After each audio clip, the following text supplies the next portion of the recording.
계속 서신 채로 말씀 봉독하시겠습니다. 하나님께서 오늘 우리에게 주시는 말씀은 히브리서 8장 1절에서 13절입니다.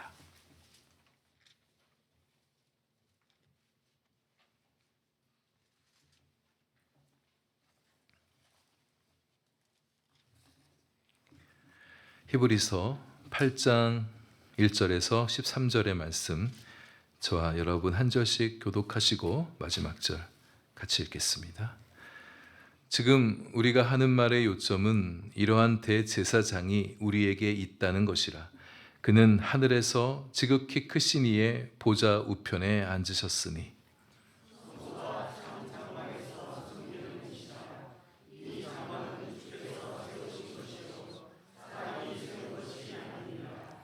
대제사장마다 예물과 제사 드림을 위하여 세운 자니 그러므로 그도 무엇인가 드릴 것이 있어야 할지니라.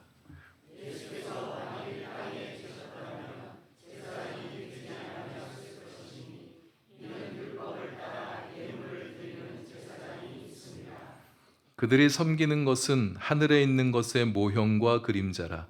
모세가 장막을 지으려 할 때에 지시하심을 얻음과 같으니 이르시되 삼가 모든 것을 산에서 내게 보이던 본을 따라 지으라 하셨느니라.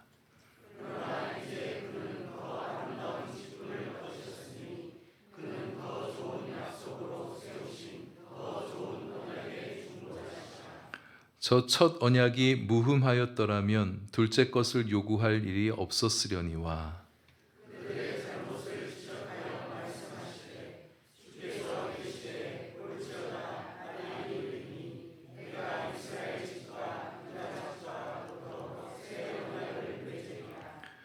또 주께서 이르시기를 이 언약은 내가 그들의 열조의 손을 잡고 애굽 땅에서 인도하여 내던 날에 그들과 맺은 언약과 같지 아니하도다. 그들은 내 언약 안에 머물러 있지 아니하므로 내가 그들을 돌보지 아니하였노라.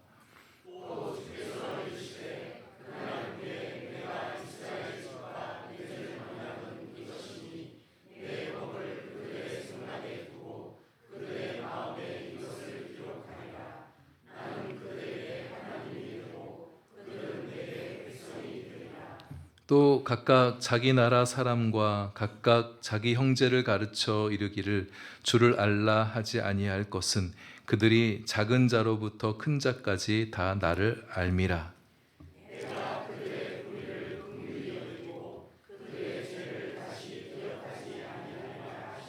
함께합니다. 새 언약이라 말씀하셨음에 첫 것은 낡아지게 하신 것이니 낡아지고 쇠하는 것은 없어져 가는 것이니라. 아멘. 기도하시겠습니다. 하나님, 저희들 이제 말씀 앞에 있습니다. 말씀 사모하는 심령에게 만족한 것으로 채워 주옵소서. 말씀이 우리 영혼 안에 깊이 들어오게 하시고 말씀 듣는 동안 우리 마음도 주님께 더 가까이 다가가게 하옵소서. 주님을 신뢰하며 사랑하는 마음 더 커져가게 하여 주옵소서. 예수님 이름으로 기도합니다. 아멘. 우리는 지지난주부터 우리 예수님께서 어떤 대제사장인가에 대해서 말씀을 계속 이어오고 있습니다. 멜기세덱 계통을 따른 제사장으로서 불멸의 생명을 가진 영원한 대제사장, 멜기세덱을 따르다 보니 왕적 권세도 가지신 분이시죠. 그리고 하나님께서 맹세하신 분, 그리고 그 맹세에 예수님께서도 스스로 보증이 되어주신 대제사장, 약점이 없는 온전한 대제사장 등등. 근데 이렇게 예수님에 대해서 여러 말씀을 계속 해오고 있는 이유가 이거 아직 다 끝난 게 아닙니다. 오늘 보면 8장에서도 보면 예수님에 대해서 할 말이 아직도 많이 있어요. 어떤 분이신가 더 얘기하고 싶어 하는데 자기가 저자가 하고 싶은 말의 요점이 뭐냐? 이런 위대한 대제사장이신 예수께서 우리에게 있다는 거예요. 이런 분이 실제로 계시다고. 근데 그분이 우리에게 있으시다고. 실제로 우리와 함께 계시다고. 이 원래 문장을, 원래 원어를 직역하게 되면 우리가 지금 가지고 있다 이런 말입니다. 이런 대제사장을 우리가 대제사장으로 가지고 있다는 거예요. 그분이 우리에게 계시고 우리가 그분을 소유하고 있으니 이게 얼마나 놀랍고 복된 일이냐. 이 말씀을 들려주고 싶은 거예요. 우리 교회 어떤 권사님이 너무 좋으신 분인데 그 권사님이 우리 교회에 있어요. 당신이 우리 교회에 있어서 얼마나 좋은지 모르겠어요. 장로님께서 우리 교회 장로님, 우리 교회가 당신을 우리 교회 장로로 가지고 있다는 것이 얼마나 좋은지 모르겠습니다. 저도 그런 소망 갖고 있지만 그런 목사가 되길 바라지만 당신이 우리 교회 목사여서 좋습니다. 우리가 당신을 우리 교회 목사로 가지고 있다니 참 좋습니다. 든든합니다. 우리 모두가 좀 서로에게 교회에 그런 사람이 되시면 좋겠어요. 함께 있어서 좋은 사람. 그런 것처럼 예수님께서 우리에게 있다고, 우리가 예수님을 지금 가지고 있다고, 내가 가지고 있어서 이 대제사장, 이 위대한 대제사장을 우리가 가지고 있다는 것이 이게 얼마나 놀랍고 좋은 일인지 모르겠다고 그 고백을 하는 거예요. 여러분, 신앙은요, 우리에게 가까이 계신 예수 그리스도를 바라보는 것입니다. 예수님께서 어떤 분이라고 증언하고 있는 말씀들을, 특별히 이제 히브리서를 통해서 주시는 예수님의 대제사장적인 면모, 이 말씀들을 우리가 믿음으로 받아들일 수 있기를 바랍니다. 신앙이 왜 흔들리느냐? 예수님에 대한 시선이 분명하지 못해서 그래요. 예수님이 어떤 분이신가에 대한 생각이 흐릿하니까 내 신앙도 흐릿한 겁니다. 예수님에 대한 소망이 약하니까 내 신앙도 약한 거예요. 예수님에 대한 믿음이 확실하지 않으니까 내 구원의 확신도 종종 흔들리게 되는 것입니다. 눈을 들어 예수를 똑바로 바라보시길 바랍니다. 영안을 열어서 예수 그리스도를 주목하시길 바랍니다. 예수님 똑바로 바라보면 우리 신앙 흔들리지 않아요. 흔들렸다가도 빨리 속히 제자리로 돌아올 수가 있습니다. 예수를 생각하라. 예수를 깊이 생각하라. 이 저자가 히브리서 3장 1절에서 말씀을 시작하면서 힘줘 역설했잖아요. 우리의 믿음의 대상이신 그분, 우리에게 믿음이 뭔지를 가르쳐 주신 그분, 우리에게 믿음을 넣어주시고 우리를 믿음의 길로 이끌어 가신 그분을 깊이 생각하라. 그분을 깊이 생각하는 것만큼 우리의 신앙은 깊어져 가는 거예요. 그분을 깊이 생각하는 것만큼 우리는 영적으로 커지고 강해져 가는 것입니다. 내 안에 예수가 충만하면, 예수 생각이 충만하면 사탄의 미혹에 흔들리지 않습니다. 예수 생각이 강하면 세상에 지지 않아요. 예수 생각이 약하다 보니까 세상에 자꾸 지고 사탄의 공격에 속수무책이 되어버리는 거예요. 오늘 8장이 가르쳐주는 말씀도 우리의 믿음을 한층 더 두텁게 만들어줄 메시지입니다. 우리 귀를 열어서 말씀 잘 들으시고 우리의 믿음을 잘 키워가시는 우리가 되시면 좋겠어요. 말씀을 전하는 저에게 약간의 염려가 있습니다. 오늘 이 8장 말씀 저는 한 주간 동안 즐겁게 묵상을 했는데 제 역량이 좀 부족하다 보니까 이 말씀이 우리 성도님들에게도 어떻게 즐겁게 들릴 수 있을까, 잘 전할 수 있을까 좀 마음에 조금 부담이 좀 있어요. 여러분들 인내심을 가지고 오늘 설교가 조금 깁니다. 잘 집중해서 따라와 주시기를 부탁드리겠습니다. 설교를 들으시면서 예수님을 생각하면서 들으셔야 돼요. 예수님, 내가 믿는 예수님 어떤 분이신가? 오늘 말씀을 통해서 저 사람이 뭘 얘기하려나 이걸 들으려는 게 아니라 예수님이 어떤 분이신가를 알려고 말씀을 듣는 거예요. 그 내 믿음이 오늘 설교를 통해서 한층 더 자라가게 될 것을 기대하는 마음을 가지고 말씀을 들으실 수 있기를 바랍니다. 혹시 오늘 설교가 조금 어렵게 느껴져서 이해가 안 되신 분이 계시면 바쁘시더라도 주중에 영상 들어가셔서 한 번 더 들어보세요. 2번 듣고 3번 더 들으십시오. 그렇게 해서 말씀을 듣는 귀가 열리는 축복을 갖는 게 낫지, 이해 안 된다고 그냥 또 안 된 채로 그냥 또 한 주 넘어가는 것보다 100배 나은 일입니다. 말씀을 다 이해하고 받아들이시고 믿음으로 말씀을 취하면서 우리의 신앙의 여정의 길을 걸어가시게 되시길 바랍니다. 예수님께서 어떤 분이신가 먼저 1절에서 말씀합니다. 그는 하늘에서 지극히 크신 이의 보좌 우편에 앉으신 분이시다. 하늘에서 지극히 크신 이는 여호와 하나님을 당연히 말씀하는 거고요. 근데 예수님께서 그 하나님 보좌 우편에 앉아 계시답니다. 고대 왕궁의 궁궐을 보게 되어지면 앉는 자리는 한 자리입니다. 제왕이 그 자리에 앉아 있고 나머지 신하들은 다 서 있죠. 최고 권력을 가진 자만이 앉아 있습니다. 다른 신하들은 다 서 있어요. 근데 예수님께서 앉아 계시대요. 하나님 보좌 우편에, 지존하신 분 우편에 앉아 계시다. 이게 뭘 얘기하냐? 예수 그리스도가 하나님과 같은 수준의 권위와 영광과 권세를 가지신 분이라는 거예요. 예수님이 최고의 영광, 최고의 권력, 최고의 권세를 가지신 분이시다. 이게 왜 중요하냐? 그렇게 우리의 가까이 계시는 대제사장이 얼마나 놀라우신 분인가, 얼마나 강하신 분인가, 얼마나 위대하신 분이신가를 지금 증언하고 있는 거예요. 유대인들은 들을 때 여호와 하나님이야 당연히 최고의 권력의 자리에 앉아 있는 거 알죠. 그럼 예수님에 대한 신앙이 아직까지 깊이 형성되어지지 않은 자에게 예수님이 어떤 분이신가를 말해주는 거예요. 예수님께서 하나님과 동등하게 하나님 보좌 우편에 앉아 계신 권세로우신 분, 영광을 가지신 분, 권위 있으신 분이시라고, 그분에게 우리의 믿음을 두고 예수를 따라가자고 그렇게 권유하고 싶은 거예요. 우리에게 가까이 계신 예수 그리스도가 그런 위대한 분이시라는 것을 우리가 알게 되어질 때 그것이 우리에게 얼마나 위로가 되고 격려가 되고 힘이 되어지는지, 여기서 다시 한번 대제사장이라는 존재가 어떤 분인지를 좀 짚고 넘어갈게요. 예수님 대제사장이 도대체 얼마나 놀랍고 위대하고 탁월한 분인가를 강조하기 위해서입니다. 대제사장은 하나님과 백성들 사이에 서서 중보하는 자죠. 하나님의 것을 이 땅에 가져오는 자예요.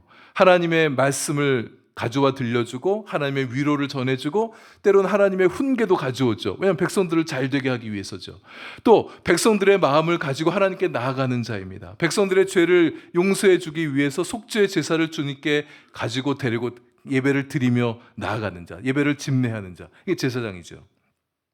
이런 대제사장은 존재만으로도 사실상 백성들에게 영적인 안정감을 주는 거예요. 우리 공동체에 저 대제사장이 있어. 나의 죄를 속죄해 줄, 예배를 드려줄 사람, 하나님의 마음을 가르쳐 줄 사람이 우리 곁에 있는 것이 그들에겐 든든함이 되어주는 거예요.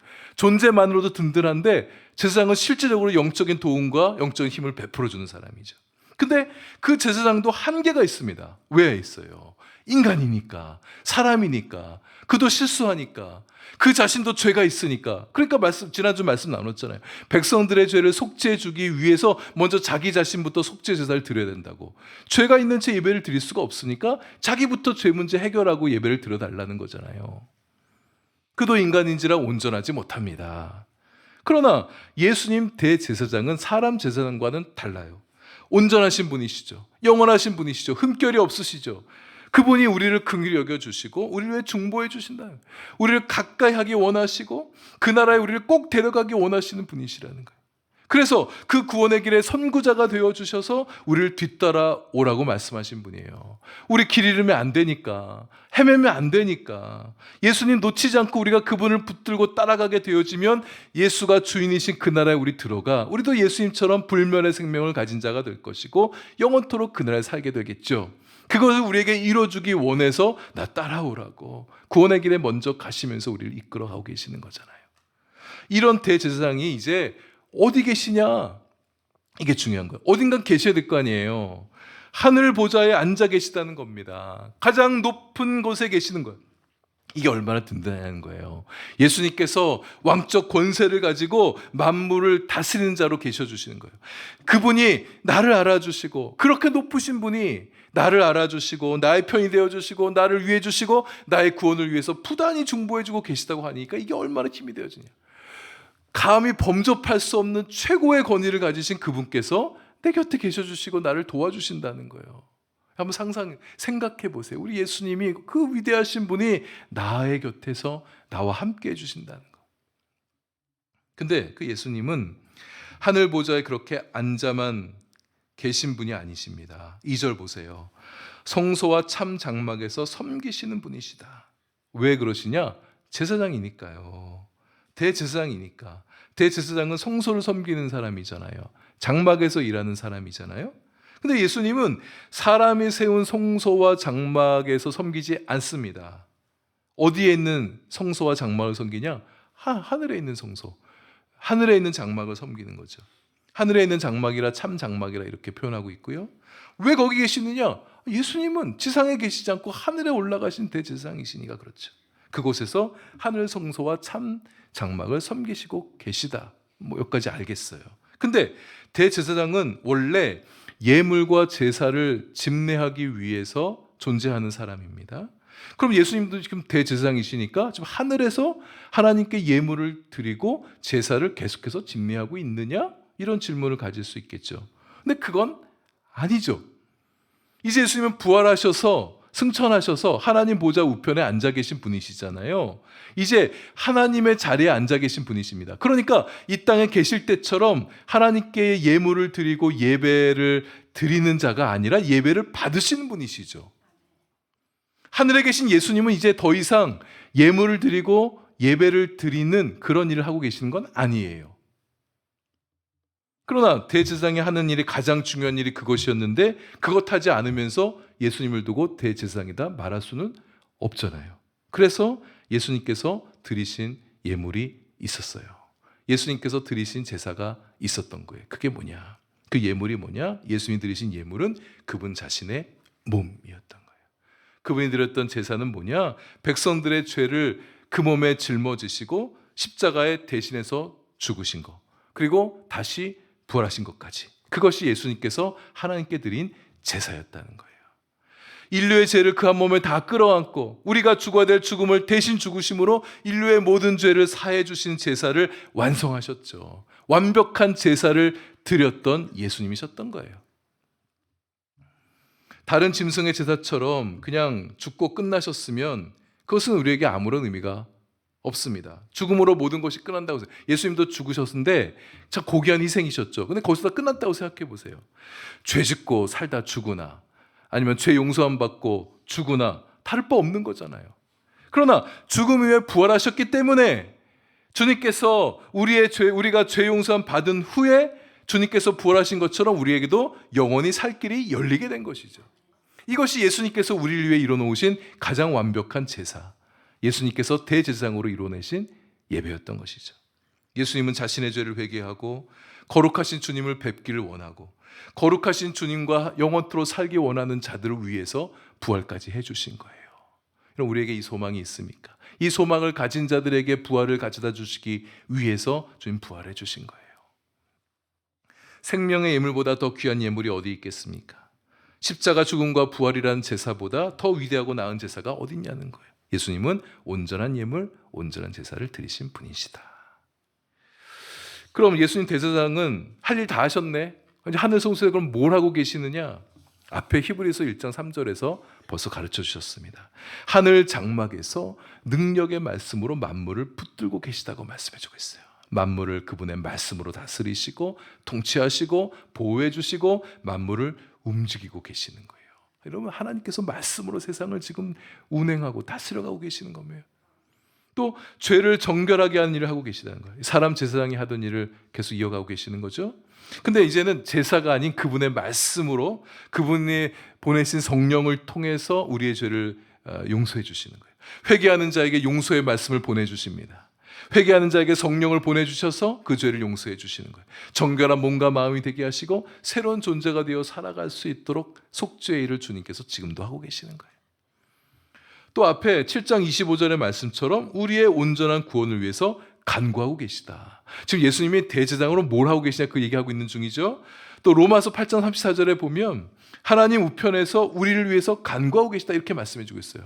그럼 뭘 간구하느냐 생각해 보셔야죠. 우리의 믿음이 자라도록 간구해 주고 계시는 거예요. 하나님은 우리의 믿음이 자라는 것을 너무 좋아하신 분이시잖아요. 우리 믿음이 정체되지 않고 우리 믿음이 퇴보하지 않고 믿음이 계속해서 자라가는 성도가 되길 바라시잖아요. 우리의 영적인 필요를 채워주시고 우리의 신앙과 우리의 삶이 성장하기를 바라시는 분, 우리가 하는 여러 가지 사역들에 또 힘이 되어주신 분, 계속해서 우리를 중보해주고 계시는, 간구해주고 계시는 예수님이시라는 거예요. 얼마나 좋아요. 나를 위해서 계속해서 가까이서 나를 이렇게 섬겨주는 분이 계시구나. 하늘 보좌 우편에 앉으셨으니 섬김받을 위치에 계시는데 이 땅에서 섬겼던 것처럼 하늘에서도 계속해서 섬기는 자로 계셔주신 예수님이시라는 거예요. 얼마나 놀라운 분인지 모르겠습니다. 예수님께서 하늘 성소에 대제사장으로 취임하셨는데 그저 위엄과 권세를 누리기만 위해서 앉아 계시는 게 아니라 언제까지나 구원의 자녀들을 우리를 섬기시기 위해서 지금도 일하시고 계신 분이시라는 거. 귀한 예수님이시죠. 주님께서 우리를 계속해서 섬겨주고 계세요. 날 옆에서 섬겨주고 계신 그분을 통해서 우리가 위로를 얻고 격려를 얻고 힘을 얻을 수 있는 거예요. 누가 나를 지속적으로 섬겨주고 있으니 이게 얼마나 든든합니까? 그러니 여러분, 우리도 대제사장이신 예수님의 섬김을 본받아 섬기는 자로 살아가는 우리가 되면 좋겠어요. 섬김 받으려 하지 말고, 섬김 받으려고만 하지 말고 섬기는 자로 살아가면 좋겠습니다. 내가 누군가를 섬기고 또 누군가를 위해서 중보기도 할 때 우리 주님께서 너무 좋아하세요. 왜냐하면 주님께서 하시는 섬김의 일을 우리가 따라하는 거잖아요. 주님을 닮은 행동이잖아요. 그렇게 섬기며 살 때 우리 주님께서 우리를 더욱 기뻐하시며 우리 또한 지속적으로 섬겨 주시는 것입니다. 4절과 5절 말씀 조금만 풀이하고 그 다음 오늘 8장의 핵심 대목으로 들어가려고 합니다. 지금까지도 중요한 말씀이지만 6절 이하의 말씀이 8장의 하이라이트라고 말씀드릴 수가 있어요. 4절은 왜 예수님이 그렇게 중요하고 위대한 제사장인데 그럼 공생애를 사시는 동안에도 제사장으로 살지 않으셨냐? 이런 질문에 대한 답변이에요. 예수님께서 지상의 제사장 직분을 섬기셔야 했다면 땅에 오실 이유가 없다. 왜냐하면 이 땅에는 이미 그런 제사장은 차고 넘치니까. 예수님은 원 오브 댐으로 오신 분이 아니신 거예요. 예수님은 땅 위에 섬기신 제사장이 아니시다. 왜냐하면 땅의 제사장이 하는 일은 온전하지 못한 일입니다. 우리 예수님은 온전하기 위해서 오신 분이시잖아요. 짐승의 제물을 드린 옛 제사를 폐하시고 새로운 예배를 만들기 위해서 오신 분이십니다. 사람들에게 영원한 용서와 영원을 구원을 가져다 주시기 위해서 오신 하늘의 대제사장이신 것이죠. 자기만 혼자 1년에 지성소 한번 들어갔다 나오는 대제사장이 아니라 하나님의 자녀들 모두를 지성소에 데려가기 위해서, 그곳에서 하나님의 깊은 임재와 현존을 경험하게 하기 위해서, 하나님의 영원한 지성소, 하나님의 나라까지 우리를 데려가게 하기 위해서 그분 자신을 예물로 드렸던 영원한 대제사장 예수 그리스도죠. 지상의 제사장과 사원이 달라요. 5절도 예수님께서 이 땅에서 제사장 직무를 맡지 않으셨던 이유입니다. 사람 제사장들이 섬긴 성소는 하늘에 있는 것의 모형과 그림자였기 때문에, 예수님은 모형과 그림자에서 섬기는 제사장으로 오신 게 아니에요. 물론 모세가 최초 장막을 지을 때 하나님의 지시를 따라 장막을 지었으니까 그 장막도 가치 있고 중요한 일이죠. 여러분, 모형이라고 해서 쓸모없는 건 아니잖아요. 모형이라고 해서 가짜가 아닙니다. 하나님께서 시내 산에서 보여주신 성막 설계도도 원본인 참 장막의 그림자였어요.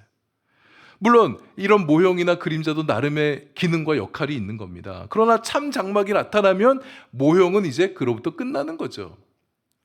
아파트 모델하우스의 역할은 진짜 아파트가 다 완공이 되어지고 입주할 사람들 다 끝나고 나면, 할 만큼 하고 나면 모델하우스는 철거하잖아요. 예수님은 영원하지 않는 모형이며 참 장막의 그림자인 땅 위의 성소 제사장이 아니라는 거예요. 영원한 성소, 참 장막의 하늘 장막의 제사장이시다. 하나님께서 하늘 성소의 영원한 제사장이시기 때문에 땅 위에서 모형 또는 그림자를 섬기는 대제사장의 직무는 예수님의 직무가 아니라는 거예요. 그래서 이 땅에서 제사장으로 계시지 않으셨다 얘기하는 거예요. 구약의 성전을 계승하는 교회도, 이 예배당도 일종의 모형이라고 할 수 있겠죠. 우리가 이곳에서 하나님의 임재를 경험하고 하나님 말씀을 듣고 또 사랑하는 성도들과 함께 사랑과 섬김의 교제들을 나누는 거 정말 좋은데, 그러니까 이게 원본이 아니라는 거예요. 진품이 우리에게 아직 열리지 않았기 때문에 모형도 물론 좋고 나름 행복하지만 진품이 하늘나라가 우리를 기다리고 있다.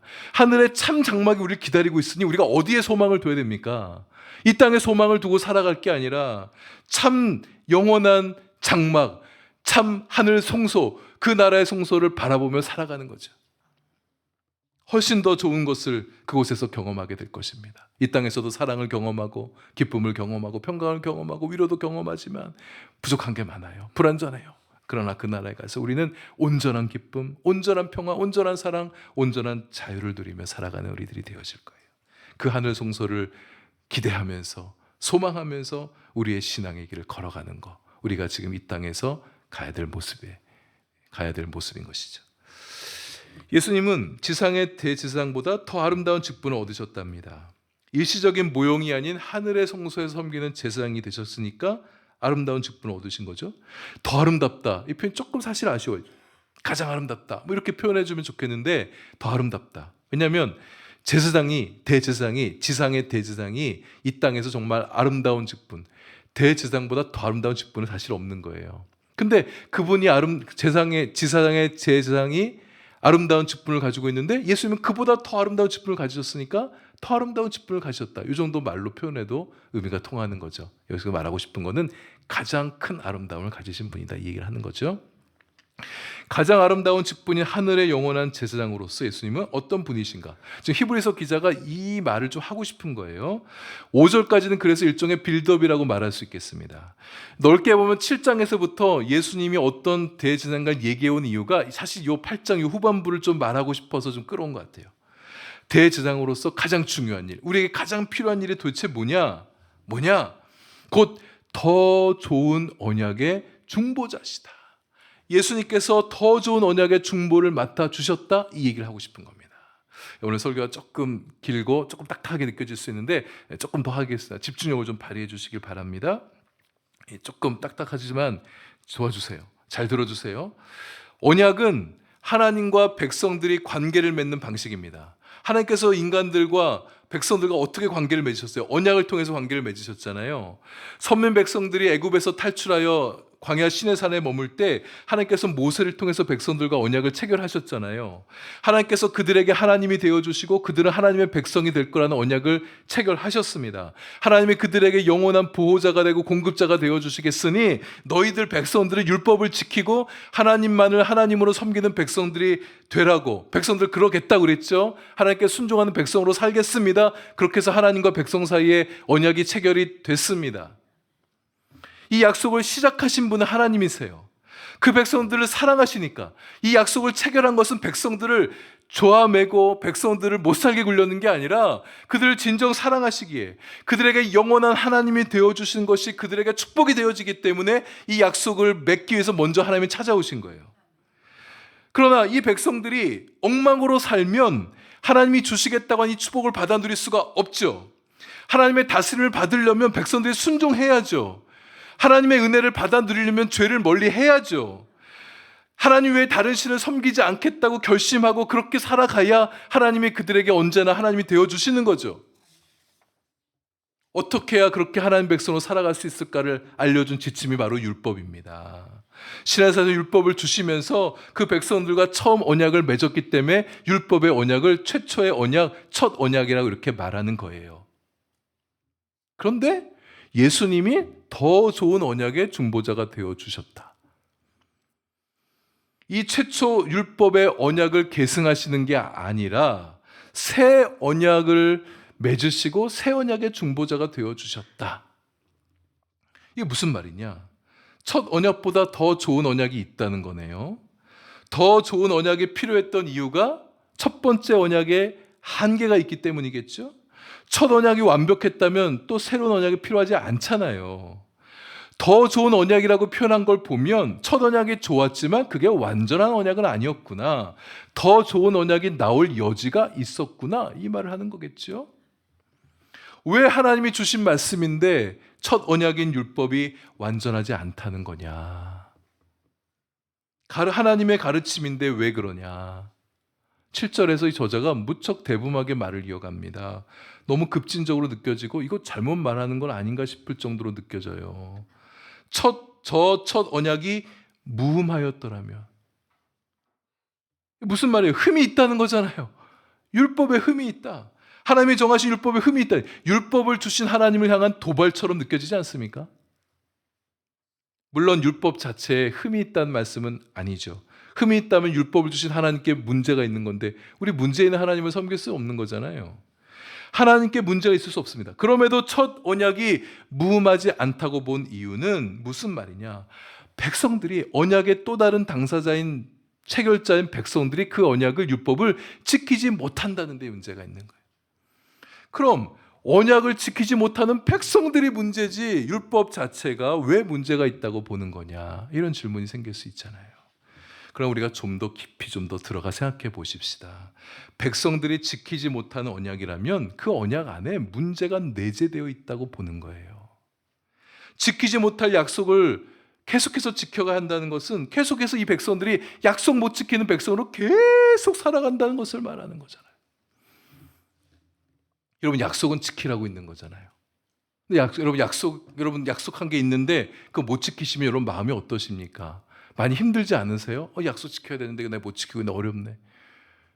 연초에 제가 무려 10kg이나 빼겠다는 약속을 했잖아요. 제 마음이 너무 어려워요. 못 지키고 보시다시피 안 되고 있으니까. 몇 분 성도님들은 저를 위해서 하신 말이겠지만 지나가면서 이제 며칠 안 남았네요. 지금 12월인데 어쩌라고. 마음이 너무 어렵습니다. 이런 약속 어떻게, 지키지 못할 약속은 철회해야죠. 죄송하다고 얘기하고, 죄송합니다, 못 지켜서. 마음속에서 내년엔 반드시 지키겠다 이런 말 했지만 약속 안 할 겁니다. 또 못 지킬지도 모르니까 노력은 하고 있습니다만.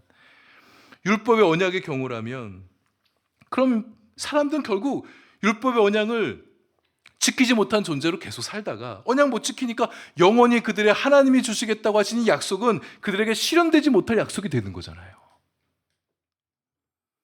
백성의 언약을 지키기를 원하시는 하나님이세요. 우리 하나님이 이 약속을 얼마나 신실하신 분이신지 참아주고 기다려주고 실패해도 또 지킬 수 있는 기회를 주시고 백성들을 복주기 원하신 그 열망 때문에 계속해서 백성들, 율법의 사람들이 되게 하시려고 기다려주고 참아주시고 때로는 말 안 들으면 혼내기도 하셨다가 치시기도 하셨다가 계속 그 반복하는 이유가 뭐예요? 이 약속이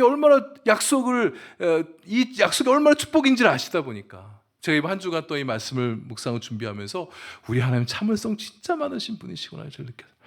너무 잘 기다리세요. 첫 역사 약속이 주어진 게 기원전 모세 때니까 1300년, 빠르게 자면 1300년, 길게 자면 1500년 전이에요. 그리고 새 언약을 주신 게 예레미야에게 주셨으니까 바벨론 포로 잡혀가기 전이니까 기원전 600년 전이라고 말할 수 있겠습니다. 최소 한 800년, 1000년을 이 약속을 지키게 한 백성들이 기다리신 거예요. 참아주고 기다려주신 하나님. 하나님의 인내심이 얼마나 깊으신지. 그러다가 하나님께서 이 백성들 더는 안 되겠구나. 새 언약이 필요하겠구나 분명히 판단하실 때가 왔습니다. 백성들의 죄와 불순종과 우상 숭배가 극에 달할 때 심판과 용서를 계속해서 반복했지만 누적된 죄로 인해서 이 백성들이 더 이상 약속을 지킬 수 없다는 것을 주님께서 판단하셨을 때 하나님은 한 번도 언약을 깨지 않으셨지만 누수히 수없이 백성을 깨고 있는 백성들을 그래서 결국 어떻게 하셨습니까? 바벨론의 포로로 잡혀가게 하셨잖아요. 죄 지은 것은 죄값을 치러야 되잖아요. 이런 심판을 감행하실 결정을 내리시면서 놀라운 게 뭡니까? 그 결정을 내리시기 전에 바벨론 포로 잡혀가시기 전에 이미 동시에 새로운 언약을 준비하고 계셨던 거예요. 새로운 언약을 이루겠다고 예레미야를 통해서 이미 말씀하셨던 하나님이셨던 겁니다. 언약의 한계를 느끼셨다고 해서 백성들에게 면죄부를 주신 건 아닙니다. 잘못은 잘못이니까요. 그래서 바벨론 포로라는 이 엄청난 재앙 속에 백성들 밀어 넣으셨어요.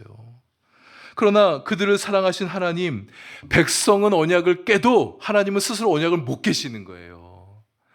백성들이 불순종하면 이 언약 이젠 없어 이렇게 말씀하셨음에도 불구하고 그 깊은 사랑이 이 백성들을 포기하지 못하시는 겁니다. 그래서 첫 언약은 폐기하시고 새로운 언약은 대체하신 것입니다. 예레미야 선지자를 통해서 주신 것이죠. 백성들이 바벨론 포로 생활을 마치고 난 다음에 고국으로 다시 돌아오게 할 때는 이제 10절 말씀입니다. 어떤 새 언약이냐?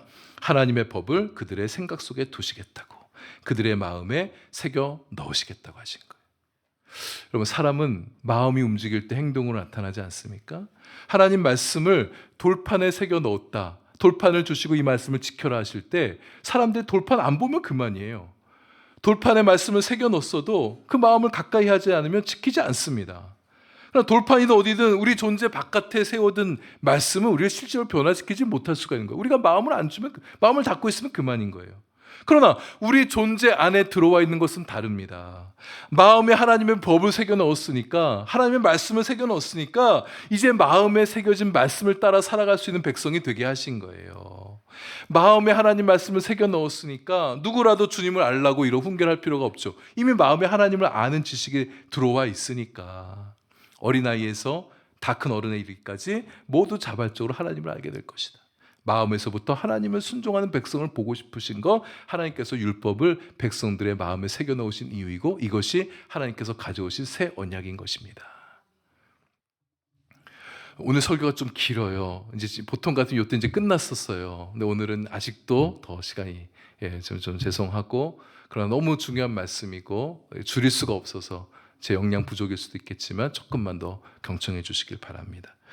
그러나 여러분 우리 마음을 좀 들여다보세요. 어때요? 우리 마음 여전히 불완전하지 않습니까? 내 안에 하나님 말씀이 들어와 있어도 내 육신의 소욕과 치열하게 싸우는 현장이 내 마음이지 않습니까? 새 언약은 첫 언약의 한계를 극복한 언약일 텐데 그런 의미잖아요. 그럼 어떤 면에서 도대체 말씀이 첫 언약을 극복한 새 언약이라고 말할 수 있겠느냐? 여전히 우리 마음 보니까 비슷한 것 같은데 이런 마음이 들 수 있잖아요. 예수님께서 더 좋은 언약, 우리 마음에 새겨진 언약의 중보자라는 것에 중요한 포인트가 두 가지가 있습니다. 하나는 우리 마음이 하나님 말씀, 하나님의 뜻을 따르는 백성이 될 수 있도록 예수님이 중보자가 되어주신다는 거예요. 중보의 방점이 있는 겁니다.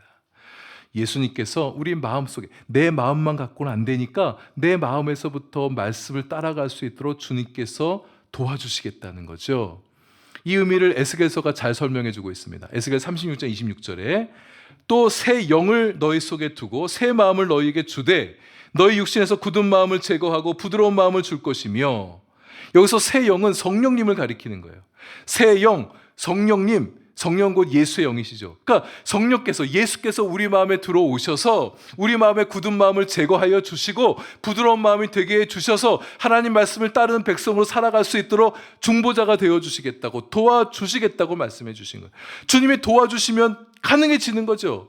바울도 로마서 7장에서 그렇게 말했습니다. 내 마음에 육신의 소욕과 성령의 소욕이 늘 충돌하며 싸우고 있는데 육신의 소욕을 따를 때가 많이 있다. 그러나 성령께서 중재자 되어 주셔서 예수의 영이 나와 함께 거주하시면서 내가 말씀을 따르는 방향으로 내 마음을 이끌어 주신다고 고백하는 거예요. 그래서 하나님 말씀에 순종하는 백성, 죄를 멀리하는 백성, 우상에게 마음을 주지 않고 하나님을 섬기는 백성으로 살아갈 수 있도록 그렇게 예수님께서 중보자가 되어 도와주신다는 말씀입니다. 여러분, 예수님께서 우리 마음 안에 중보자가 되어주세요. 내 힘으로는 죄를 이기지 못해요. 그러나 예수님께서 도와주시니까 우리는 이길 수 있단 말입니다. 우리 주님을 따르십시다. 주님의 통치에 순복하시고 주님의 인도하심에 나를 맡기고 나의 좋은 중보자 되어주신 주님을 따라서 살아가려고 할 때 우리는 죄를 이기고 어둠을 이기고 주님 말씀을 따라 승리하며 살아가는 백성이 될 수 있는 거예요. 두 번째 12절입니다. 새 언약은 우리의 불의와 죄를 완벽하게 용서해 주신다고. 은혜의 약속인 거죠. 우리 힘으로는 죄 때문에 구원에 이를 수가 없잖아요. 율법을 지켜야 구원받을 수 있다고 주님께서 율법을 첫 언약을 주신 건데 한계가 있어서 구원에 도달하기 힘들었습니다. 그러나 예수님께서 새 언약을 가지고 우리에게 다가와 주셔서 우리의 죄를 용서해 주시는 거예요. 그래서 내 죄가 여전히 있지만 주님께서 용서해 주셨기 때문에 주님 때문에 우리는 온전한 구원에 이를 수 있는 거예요. 주님의 보혈과 주님의 능력과 주님의 사랑으로 말미암아 온전한 구원에 이를 수 있게 된 것, 이것이 주님께서, 하나님께서 우리에게 가져다 주신 새로운 언약인 것입니다. 은혜의 언약이에요. 보혈의 언약, 십자가 언약. 우리는 십자가와 보혈로 말미암아 우리 안에 닫혀있던 구원의 길이 열릴 수 있게 되어진 것입니다. 우리의 불의를 긍휼히 여겨주시고 언제까지나 긍휼히 여겨주시고 죄를 다시 기억하지 않으시겠다. 그냥 하나님 보실 때 야, 너네는 아무래도 안 되는구나, 너네 틀려버렸다, 그냥 모르겠다 덮어버리시는 게 아니라 예수 그리스도가 나의 모든 죄를 짊어지셨기 때문에, 나의 모든 불순종을 용서해 주셨기 때문에 우리를 죄 없다 말씀해 주시고 우리를 의인이라 여겨주시고 우리에게 구원의 길을 열어주신 하나님이신 거예요. 이것이 주님께서 우리에게 가져다 주신 새 언약의 중보이신 것입니다. 내 죄는 여전히 있지만 성령의 도우심을 힘입어 승리하며 살아가는 때가 우리에게 있기도 하지만 그래도 지는 날이 있잖아요. 그럼 우리 주님께서 우리와 함께 해주시기 때문에 우리는 죄 때문에 구원을 못 이루는 게 아니라 예수님의 사랑 때문에 구원의 길에 도달할 수 있는 거예요. 죄와 불순종이 여전히 있어도 예수님 때문에 구원 얻을 수 있는 거예요. 이 믿음과 소망에 흔들리지 않는 우리 성도님들 되어주시길 바랍니다. 내 마음 보고 자꾸 확신 얻으려고 하지 마시고 새 언약의 중보자이신 예수 그리스도 바라보면서 구원의 확신을 가지고 나아간 성도님들 되어주시길 바랍니다. 이 새 언약에 약속하신 구원의 길을 걷는 동안 우리는 옛 언약 속에 있는 사람들과 다르게 살아가야 돼요. 왜냐하면 새 언약 백성의 마음 안에는 옛 언약 백성들이 가지지 못한 것이 있으니까. 뭐예요? 우리에게 말씀이 들어와 있잖아요. 내 마음 안에 말씀이 들어와 있고 우리의 마음판에 새겨져 있고 예수의 영 성령께서 우리와 함께 하시고 또 새 언약의 중보이신 예수님의 약속이 우리 안에 있단 말입니다. 우리는 말씀과 성령과 약속을 의지하여서 신앙생활해 가는 거예요. 이제 우리 안에 역사하신 말씀, 성령의 힘이 그리고 우리에게 확실한 온전한 구원의 보증이 되어주신 그 약속을 붙들고 이제 하나님 백성답게 좀 잘 살아가는 우리가 되면 좋겠어요. 여전히 실패하고 실수하고 넘어질 때가 있지만 나를 긍휼히 여겨주시는 예수님, 내 곁에서 나를 도와주신 중보자 예수님을 붙들고 힘입어서 나아가는 우리가 되는 거예요. 말씀과 성령과 약속은 세상의 그 어떤 것보다 압도하는 강력한 힘입니다. 그 힘을 의지하며 살아가는 거예요. 그리고 그 약속과 그 말씀과 우리 안에 성령으로 내재해 주신 그분이 하늘 보좌 하나님 우편에 앉아 계시다고 말씀하시잖아요. 최고의 권세를 가지신 그분께서 우리와 함께 하시고 우리가 그분의 자녀잖아요. 왕 되신 분의 자녀들, 왕의 자녀의 자부심과 당당함과 권세를 가지고 거침없이 담대하게 세상 승리하며 살아가는 우리 성도님들 되어주시길 바랍니다.